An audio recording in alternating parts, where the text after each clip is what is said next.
haala kee riyaatiitti waan haaf hin goggootu. Amma riyaatiidha iddiinis dhiyaattee jirti. Qaalimaan si godhee jiraaf akka qaalimaa kiyaatti naaf hin gootu ati qaalimaa kiyaami. See waan ati feete si godha. Yaadinayee.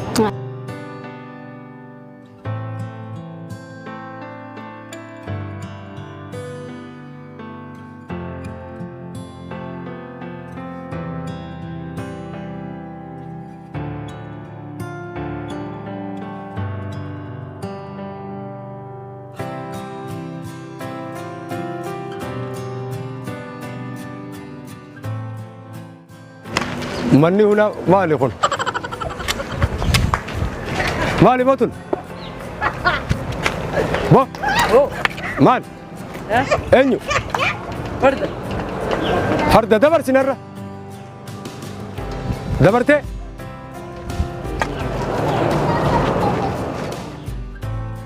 يتبو أدير من هنا أركض الناس يبر انيو أتي آمنة مه فيادي يا ربي سياقود دسايا ما نبينا نجيسا تنو تانيو تي تمو تن تانيو تمسكيتي أي يوم ما تنجيا ربي سياقود دسايا كنا مني نخلصي صبر بابا رفتي دفع هاي رفتي بابا دفع بابا تيا كم نجيامي هيا نجي هيا نجيام عند تامي نجي جول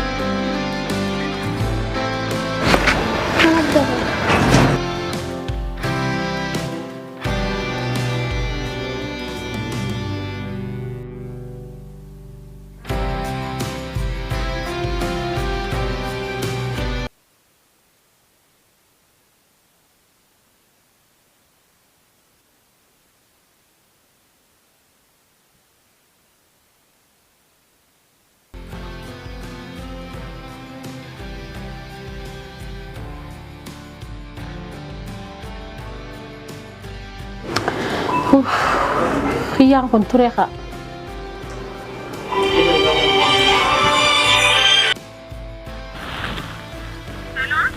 Hello Ricky.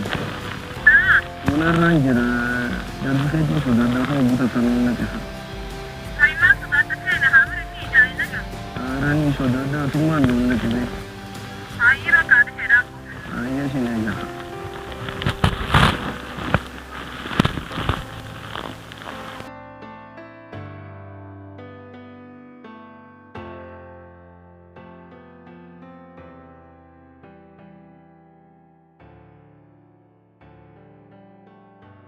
Hai mal sudah tentu. Rani sudah Halo ada. Hussein aja. Ayah.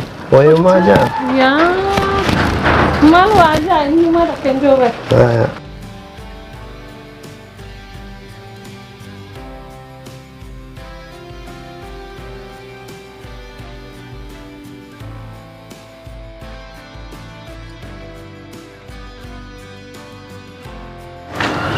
انيو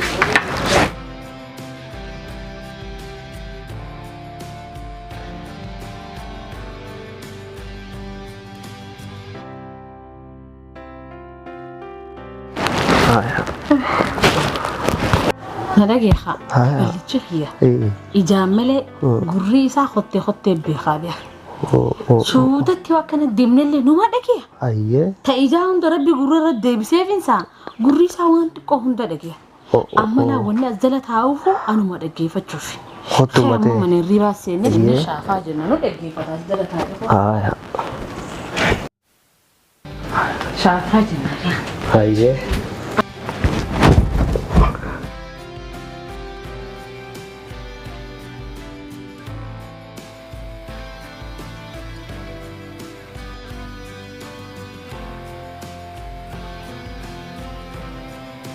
الله ما اليوم أسرع بابا بس كانيوت بس اسمه كيف تبان الله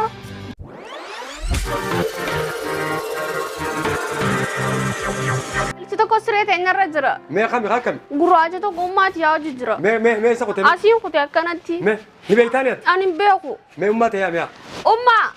Oi Umma aku. مي أماتي ما جيتي Mee qallichi bantu mee. Qaallicha kam? Qallichi bantu mee. Sa intalateen beektu ati. Intalati yaa. Faradduudha intalti tun akkanuma waan hin jirre haasooti. Intalti tiyya bar ijati yaa bar. Wayduman beektu intalatee maal agarte waan takka nagarre. Sin amanuwan. Sin amanuun maal? Waan takka sin amanuwaati. Haay waan takka nagarree mijoon akkanuma ofirraa odeesti. Hoo micooti yemee. Manaama agarteessa. Akkamii himi. Yaa bismillah. Shayxaana firaan armee onne kana qaanyiidhaan jirtu Maal onne shaqoo kana. magoota tun mee. Kunoo. Mee sajil. Mee. Sanodiisi gaamma akka ijoolleen nun aariiniiti. Maali wanni goote eenyu naa himii kun. Kami maal waan takka Mana keessaa nagarre. beekuniin. Kophaa kiyyaan jira mana keessa namni takka hin jiru. Hawwataana. Dhaabbunaaf beekaa fi akka gootu. Hangaatu. Oo. Hotu. Maal ate baabaa kee? Hotu gattaayi. Ija kursii baabaa kee. Hotu. Hotu mee. Hotu waan inni ta'u naa kan jiru. Hoo taa'e kunoo. Taa'e. Calmeettee mijoote gowwaa kana dhaggeeffattaati. Yoo anaafatti walii galuu dadhabne karaan banaadhaan na gubbatti maali wanni akkanaa kadhale jumaan. Rabbi si harka rabbi tokkicha. Mijoote dhaggeeffatini mijoote tana gowwaa. Yoo Maal ate baabaa? ummaatiyyaa fi obboleessa kiyya yaamiti. Haaya. Hee? Ummaatiyyaa fi obboleessa kiyya yaami. Maal godhan? Asaatees ummaatiyyaas. Maal asii godhan isaan? Ella isin wanni isaan didduuf asitti waan dalaytu beeyti garte Ni yaama baabaa. yaami. Haaya. Asuma yaami. Hee? Si hojii jiraachuun Maal godhan isaan asii? hin danda'u isaan na hojjaa jiraatu. Isaan hin yaamin maal nu biraa godhanii miti? Dakki dhumteeti yaafitee geesse bakka. Warra keessa nutti fidim qarqara mana kanaa warri hin beeynan siimiya. Geeteeti fitiyya. Harma hunda dhiira seeti mijoonte. Laa. Jinnii dhiiraatii si jiraan saati. Miciyoo tiyya gowwaa seete malee gowwoomina hin qabdu miciyoon tiyya ija tiyya. Ijaaniin harkuu jettee kanatti taphatu. Laal. Tiyyaa fitee dhumtee jirti. Dhiisii siin jee mijoote tana mijoo gowwaa waan hunda waanuma biraa seeti tana. Turtee bara eegala dhiiftee amma tokko ga'e akkanatti eegaan ija dhabe booda akkanaan na dhuftee eedella. Hotu hangaatu hotu. Maal ate baabaa? Hotu. Jaartii tana. Haa. Arraan booda narraa eegiyu. Sirraa Maal eegaa. shakkeetiin jira ammoo naa hojjeefti tuni urii. Bilbiliif warra keenyaaf bilbili yaami warra keenya. Yaami warra keenya naa yaami. Haaya baabaa. Warra keenya yaami bilbili. Haaya. Akkas. Ani si wajjin jiraadhu. Haaya. Mee eessa jirti isin? Wuu!